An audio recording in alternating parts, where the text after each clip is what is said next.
Hello, welcome to a Pilates video with me, Caroline, at Movement Style. In the exercises that we're going to look at in this video, there'll be an emphasis on lengthening the spine and supporting the length through the spine with the core strength muscles. So that's very fundamental to the Pilates technique, and as we work through the particular exercises planned for this video, we should gradually feel our body lifting up, lengthening, and by the end of the sequence, I hope that you'll feel that little bit taller and freer in your posture. Let's begin by aligning the body, and we can do that by creating a nice firm base for the base of the spine through the legs and the pelvis. So we can start with the legs together and the insteps together, and then drawing up through the leg muscles. Let's engage in the gluteal muscles to begin to turn the legs out at the hip joints, following down through to the feet and the ankles, and then we're just going to bring the heels in line with the toes. So from there, let's lengthen through heel to ball of foot, aiming to get the weight pretty even between the front and the back of the foot, base of our big toe joint down, and lengthening through the toes. Then we're going to draw up through our leg muscles, so we feel the leg muscles nice and strong, hugging in towards our bones. And let's gently bend the knees, a little bit of softening at the knees, so that we can move our tailbone. We're going to just think about moving the base of the spine forwards and then backwards. Gentle movement, nothing too strong or dramatic, especially in that backwards movement, letting it just be quite gentle. And there, imagining that we've got a little spotlight on the tailbone, and that spotlight sweeping forwards just to beyond our toes and sweeping back just to behind our heels. And little by little, we're going to adjust the movement at the base of the spine so that the spotlight, we can imagine now, is just shining straight through to between the heels. And with the spotlight shining straight down, or the tailbone really directed down, that will lift the crests of the hip bones up at the front. And again, we could imagine crests of the hip bones like little headlamps shining straight out in front of us. Now from the base of the spine, we need to align the rest of the spine. So to do that, we could just start at the very top of the spine and think about the energy in the crown of the head coming straight above the tailbone.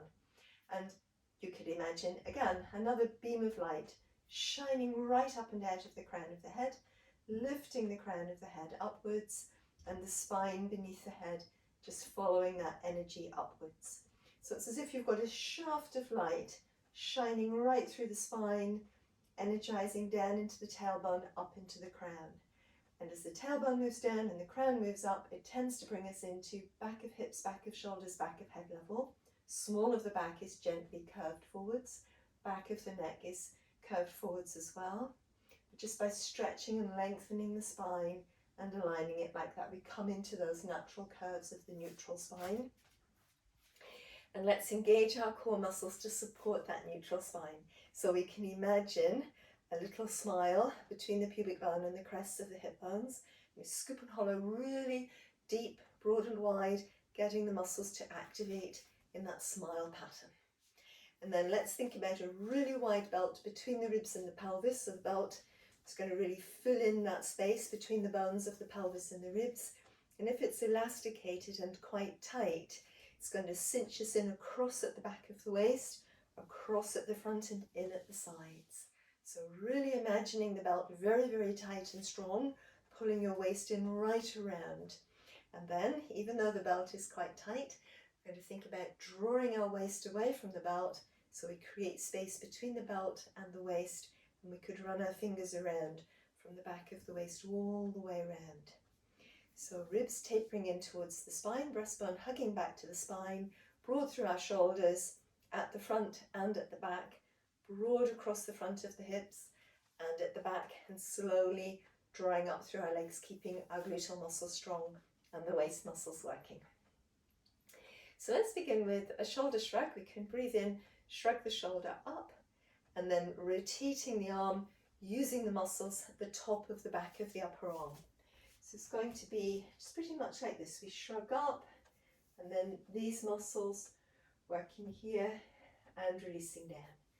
So the aim is to really work the attachments between the back of the upper arm and the shoulder blade, feeling that the shoulder blade can move around a little bit against the back of our rib cage. And it's possible to rotate the arm using the forearm, etc. But let's just try to, we're going to change side now. Let's try to isolate the movement to the shoulder joint, keeping the rest of the arm really passive and floppy. That rotation and releasing down.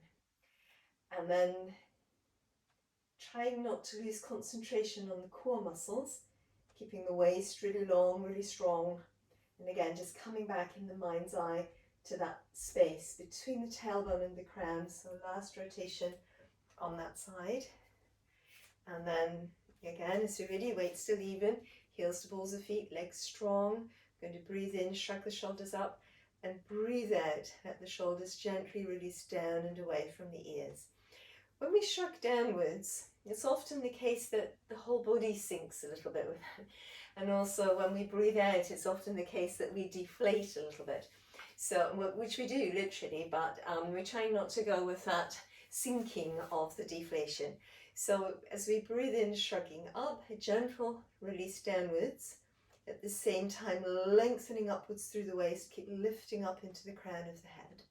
And very useful and helpful as well here is to widen and broaden out behind our collarbones and to really, again, think in terms of the shoulder blades gliding down the back behind us.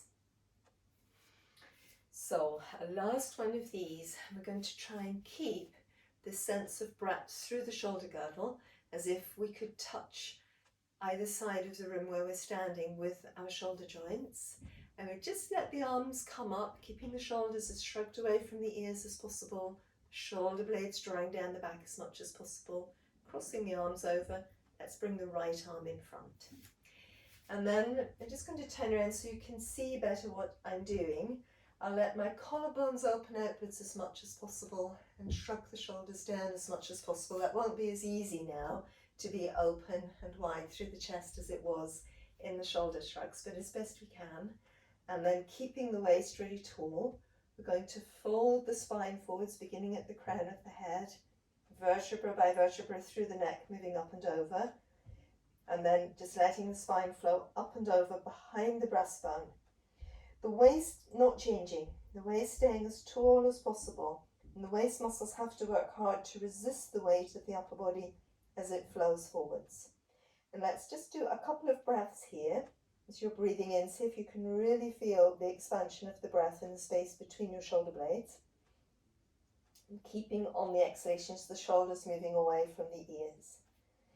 And then, as you're ready again, I'm just going to restack the spine again, segment by segment, coming up behind the breastbone. Let the collarbones open and the shoulders shrug downwards. And then we're lifting up through the neck. Gently let the back of the head move back, keeping the chin tucking down towards the top of the breastbone. So you feel lots of length there through the back of the neck. And then you're just going to release the arms and let them relax by the sides. So we need to do the other side now. I'm going to breathe in, breathe out, shrug the shoulders down. Let's bring the arms up, trying to keep the collarbones as open as we can and the shoulders as wide as we can. And this time the left arm crosses in front of the right arm, opening out through the collarbones and drawing the shoulder blades down the back. Leg strength threading up firmly into the pelvis, gluteal muscles pulling up.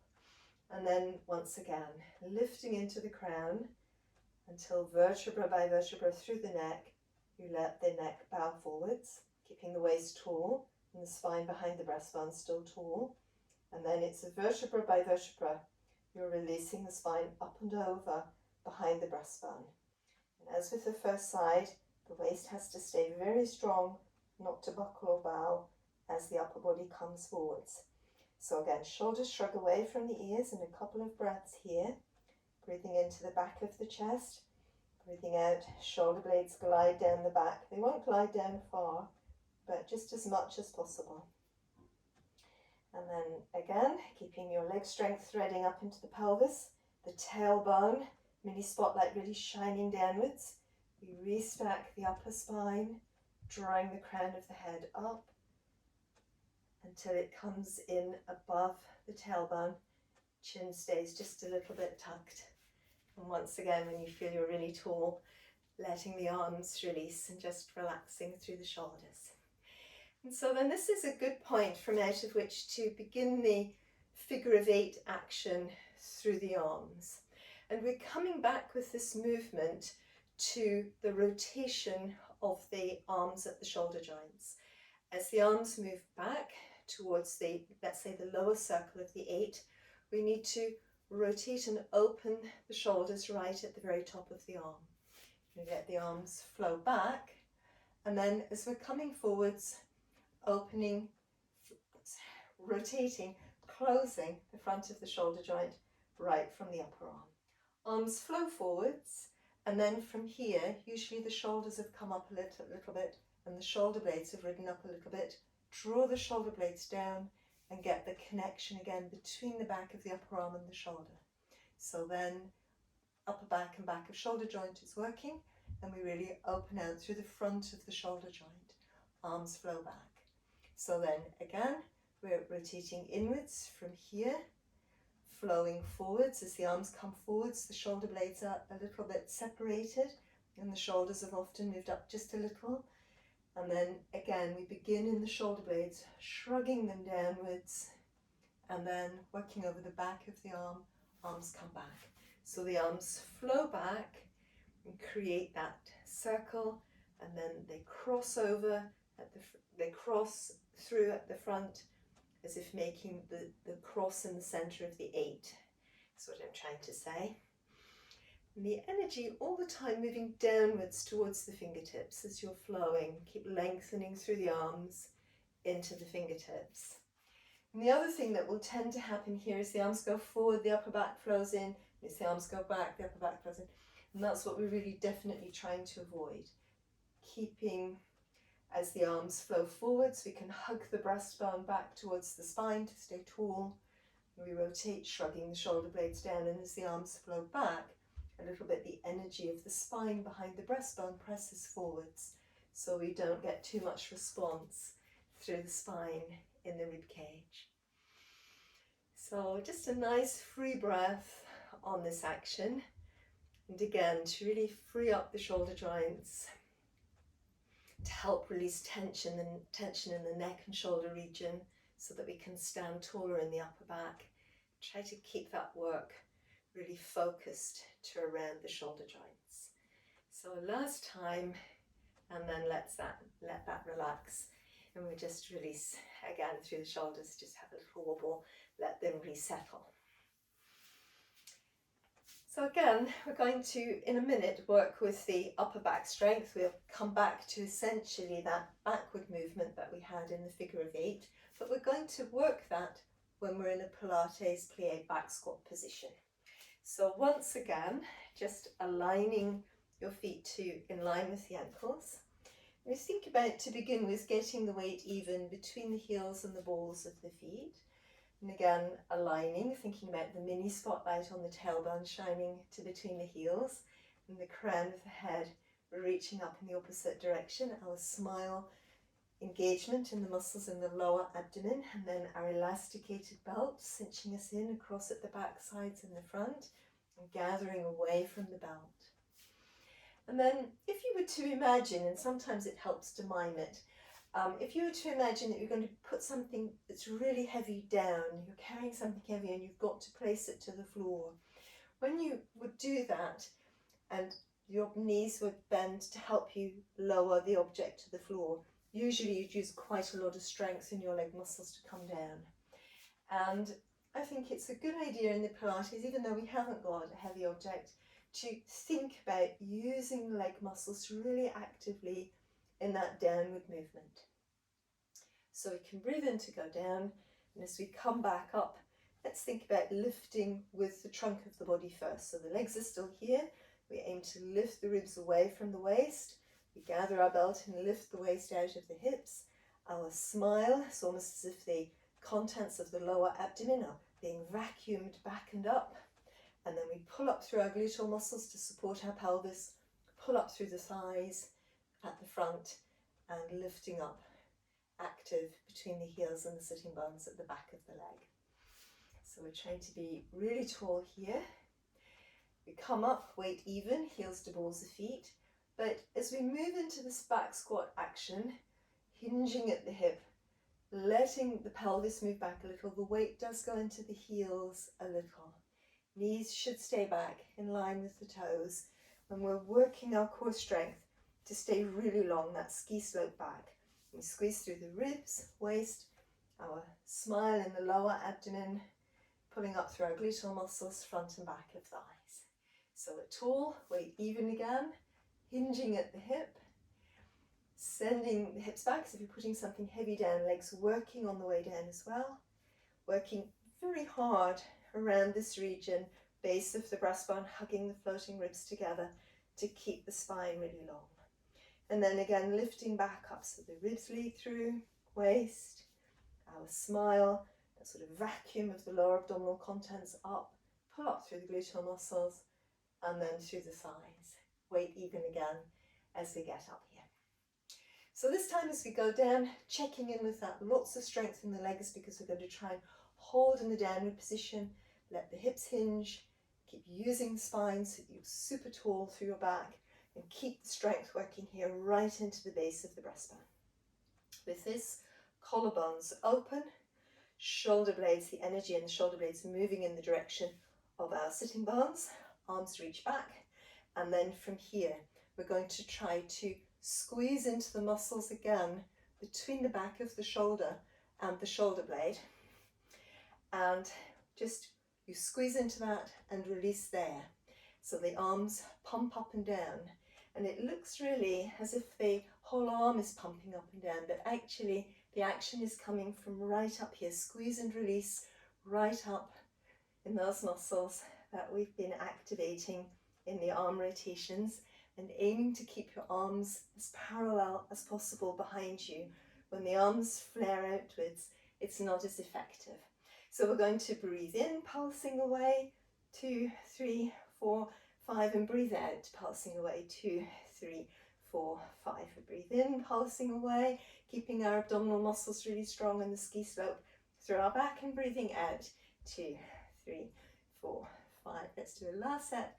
Breathing in, 2, 3, 4, 5. Keep reaching back into your fingertips. Breathing out, 3, 4, 5. And again, we're going to let the arms release, coming back up to standing, and let's just roll through the shoulders, relaxing and letting go. So that completes the standing section of this sequence, and let's come down onto the mat now to work a little bit in the supine.